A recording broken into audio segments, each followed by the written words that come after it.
Thank you so much.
All right.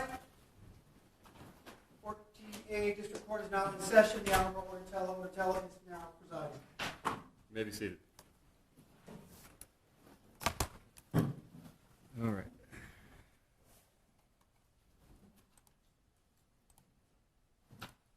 Send that to Paul.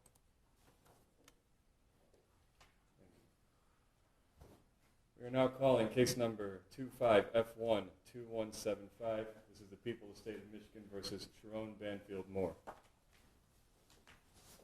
Mr. Simon. Appearances. Thank you, Your Honor. Good afternoon. Katie Rizmersky, First Assistant Prosecutor for the Special Victims Unit for the People.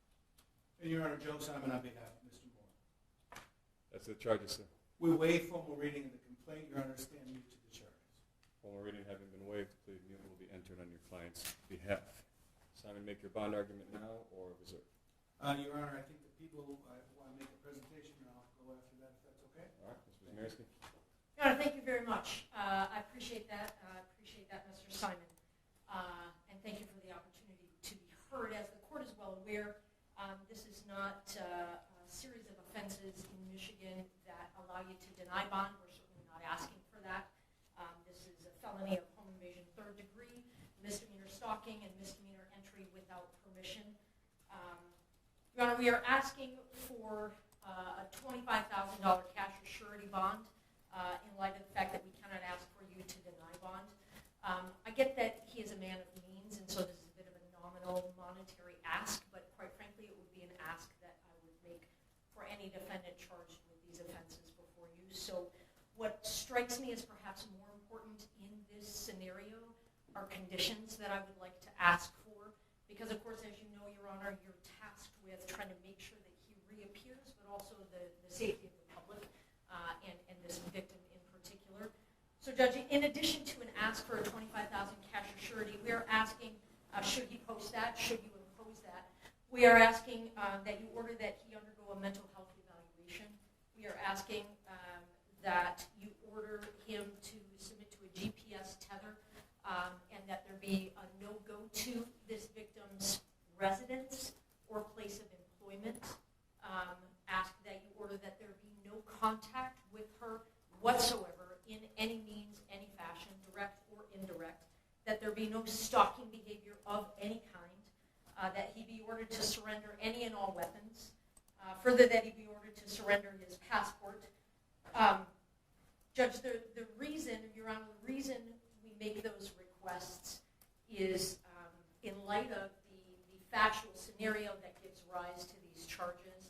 My best understanding from a thorough review of the police report and as much body-worn camera as I've had an opportunity to review is that I understand that our victim broke up. They had an intimate relationship for a number of years, defendant and victim, that our victim broke up with this defendant on Monday morning early, that there continued to be defendant making numerous phone calls and sending numerous texts from that time moving forward that she did not answer, did not respond to, and did not want. That eventually she presented herself to the University of Michigan, cooperated in some form of investigation there. As we all now know, defendant was at some point on Wednesday afternoon fired from his employment.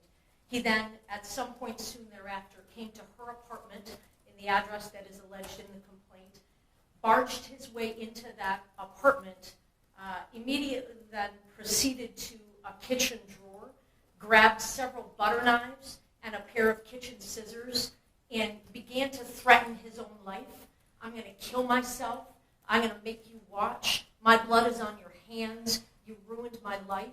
And a series of very, very threatening, intimidating, terrifying, quite frankly, statements and behaviors there in that apartment. It was only then, Your Honor, when the victim, she called her attorney and then at some point indicated she was going to call the police, and then he left.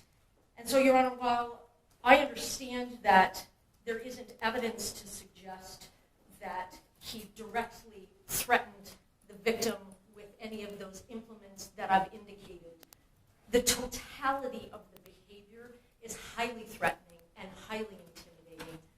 She was terrorized, Your Honor. And in light of the totality of all of those circumstances, we consider the defendant to be a risk to public safety, a risk to this victim, and it is for those reasons that we are asking for those specific conditions. I'm more than happy to answer any other questions that the court may have or give you further information, and I appreciate the opportunity. Thank you, Judge. Mr. Simon is the bond. Your Honor, let me start at the end where the people ended. In terms of risk to public safety, my client's 39 years old with zero prior criminal history, zero prior contact with the criminal justice system in any fashion. The threat to public safety argument by these charges, maybe that's the point, but there's no evidence to suggest that he's a threat to the public safety. The next thing is that the people referenced the court rule that I want to come back to, that you can't deny bond in a situation like this, and they referenced something else that I want to come back to, which is the fact that they reviewed thoroughly the police report, and they reviewed thoroughly the body cam. I've had none of that opportunity, and that's too early for that in the proceeding, so when people come here and make factual representations, although I trust Ms. Rizmirsky very much as an officer of the court, I have no ability to respond to those factual representations. So here's what I'm going to ask the court. The monetary bond component, the two considerations by court rule are, my client will appear. Let me speak to that. He's got a home here. His family is here. He's got ties to our community. He's retained a local counsel here. Second thing is that my client is not otherwise a danger to the public or danger to the complainant. That is why monetary components are requested, but there are other measures to address them. For example, the request for a GPS tether, that was an expected request. My client will gladly comply with that request. The second thing is my client having no contact. Certainly, we have no objection to that order, and my client would be at his own peril if he were to violate that. His bond would be summarily revoked. In terms of surrendering the passport, Your Honor, there's no really indication that he is a flight risk. My client has those established ties that I talked about. But in addition to that, Your Honor, he would have an order from the court, like everyone else does. There would be no leaving the state, let alone the country, without permission of the court, and he would certainly abide by that. Your Honor, with respect to the request for a mental health evaluation, I will represent a few things that are my understanding, again, without being privileged to have reviewed discovery yet. My understanding is that following his arrest, my client was taken to the St. Joseph Mercy Health System for an evaluation, a mental health evaluation. My understanding is following that evaluation, he was not turned over for a commitment, but instead turned back over to law enforcement for lodging. That's where he's been at the Washtenaw County Jail since.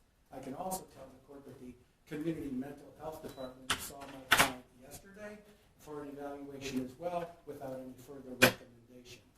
If you make that a condition of bond, I can tell the court that he get a mental health evaluation, he will absolutely comply and follow any aftercare recommendation.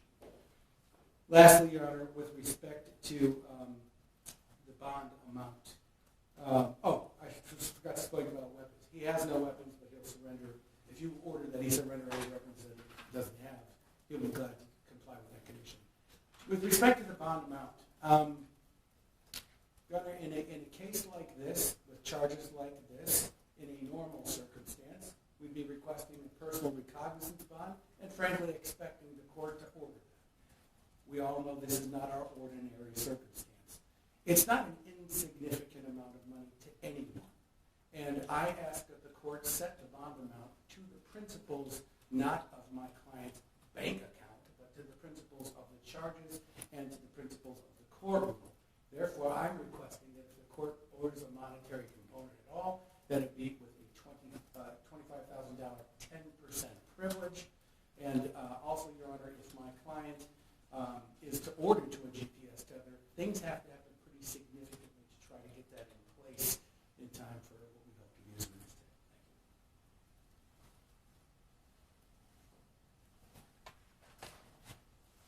day. Mr. Moore, could you state your name, please? Sherrone Moore. Sir, you are not to use alcohol, marijuana, or any other controlled substance that is not prescribed to you. You are not to possess or purchase a firearm or any other dangerous weapon. You are not to engage in criminal conduct of any kind whatsoever. You may not leave the state of Michigan without permission of the court. Prior to your release, you will be placed on a GPS tether. You will not be released before that GPS tether is placed upon you. You must continue all mental health treatment as a condition of your bond. The named victim in this case will not be placed on the record. You may not have contact with that individual. That means no calling, no writing, no video chatting, no texting, no emailing, or any other form of contact the human mind can possibly fathom. No one in the world thinks that this person is going to reach out to you. Should they do so, and again, no one thinks that they're going to, you may not reply in any form or fashion. The named victim's address will not be placed on the record, but you may not go to that location for any reason whatsoever. Are we understood on the no contact and no go-to, sir? Yes, Your Honor. If you have any questions about that, you have a good attorney, simply ask them. You understand? Yes, Your Honor.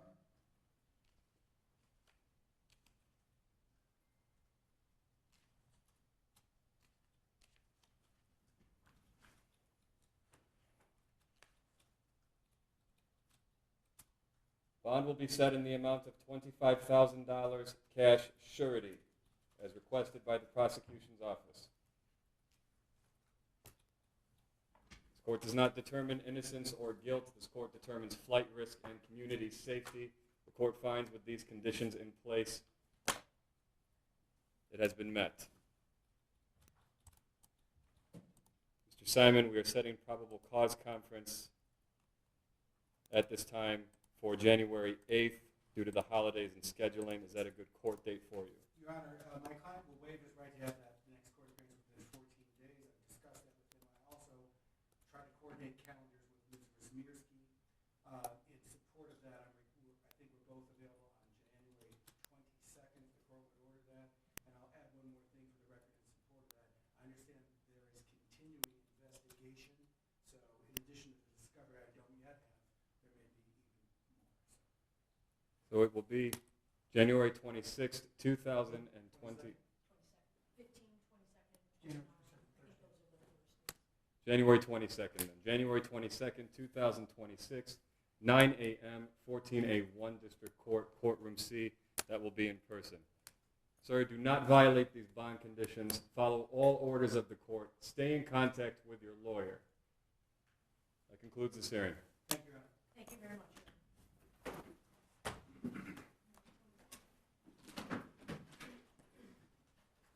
All right, we're off record. We're going to give 10 minutes for everyone. We're going to take a recess. All rise, please.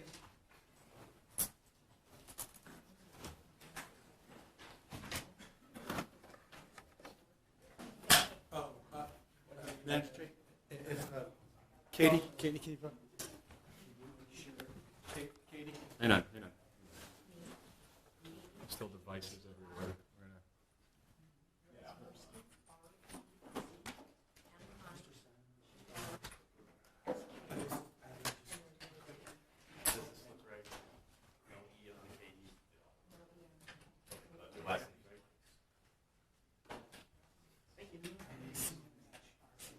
I represent the people of the state of Michigan. Not Were executing the search warrant. That is correct. All right. That being said, are you confident that the scene had not been contaminated, or are you confident, or do you have any reason to believe the scene was contaminated, or that your ability to investigate the cause and origin of this fire would somehow be hampered? Objection. That's exactly the same question, except substantially longer, that I just objected to on a lack of foundation basis. If he's not there, he can't answer that question, Your Honor. And especially when Mr. Kessel has indicated that he's not asking him to talk about reassurances from other people, what would be the foundation for the answer? There is none. I think, Judge, if the court will allow the witness to answer, then the court can make a determination. But this is not, of course, I prepared with my witness. I know what he's going to say, but his answer is not based upon hearsay. Then if there's no hearsay, okay, which obviously I would object to also, then there's no foundation, because there's no, what's the source of the information? He's not there. Judge, again, I think if the witness answers and if the court wants to strike the testimony, it can. But his opinion is that the scene was maintained.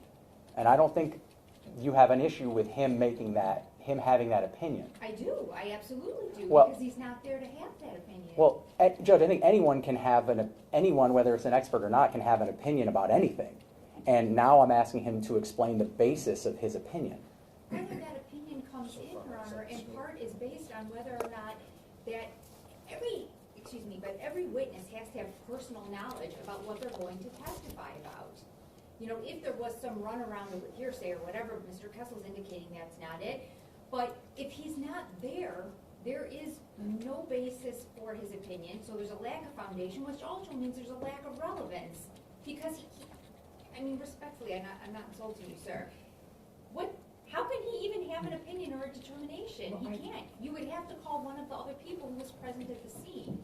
I guess at this point, to the extent that there's anything that came about during the time he's indicated that he wasn't there, I don't think he would have personal knowledge to testify to it. If there's something that came about at some other point after or when he returned to close the locks that he can testify about, that's appropriate. But I don't think it would be appropriate for me to allow him to testify about something that did or did not occur at that location at a time that he wasn't there. So and Judge, I think I know a different way to ask it, but I just want to make sure there's a distinction between me asking, did something happen, or did it, or what is your opinion? I think that's the difference. I'm not asking him to testify about a fact. I'm asking him to offer his opinion, and that's the difference. His opinion